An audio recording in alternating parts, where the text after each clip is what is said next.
জিব্রাইল আলাইহিস সালাম নবী করিম সাল্লাল্লাহু আলাইহি ওয়াসাল্লামের কাছে এসে একটি ঘটনা বর্ণনা করেন। এক ব্যক্তি পাহাড়ের উঁচু চূড়ায় 500 বছর ধরে আল্লাহ পাকের ইবাদতে মশগুল ছিল।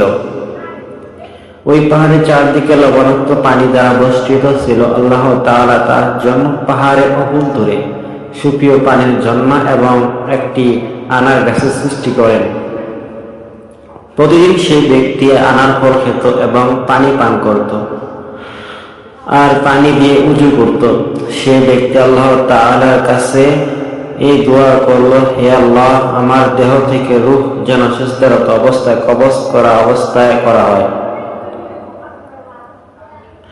আল্লাহ তাআলা তার এই দোয়া কবুল করেন।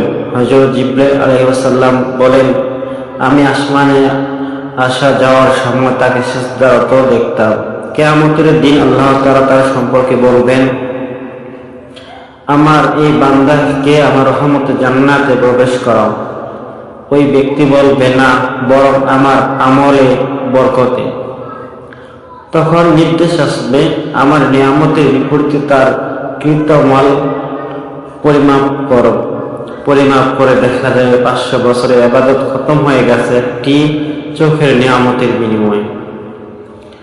তখন আল্লাহ পাক নির্দেশ দিবেন, আমার বান্দাকে জাহান্নামে নিয়ে যাও। ফেরেশতারা তখন তাকে নিয়ে রওনা হবে। কিছু দূর যাওয়ার পর ওই ব্যক্তি আরজ করবে, হে আল্লাহ, আমাকে তোমার রহমতের জান্নাতে প্রবেশ করাও। নির্দেশ আসবে, তাকে ফেরত নিয়ে আসো। আল্লাহ পাকের নিকট ফিরিয়ে আনার পর তাকে নিচের প্রশ্ন করা হবে, আর সে বলবে, তোমাকে কে সৃষ্টি করেছেন? আল্লাহ, আপনি। এই কাজটা তোমার আমল না আমার রহমতের বরকত হয়েছে। আপনার রহমতে তোমাকে 500 বছর ইবাদত করার শক্তি ও তৌফিক কে দিয়েছে? হে আল্লাহ, আপনি। সমুদ্রের মাঝে পাহাড়ের উপর তোমাকে কে পৌঁছেছে?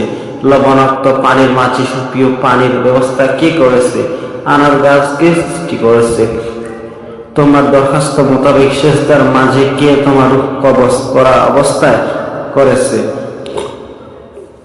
হে পরদিগার, আপনি।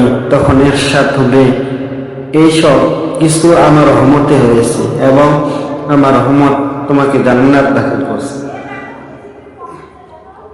দত্তসূত্রে ইয়াউস সলেহিন 2:53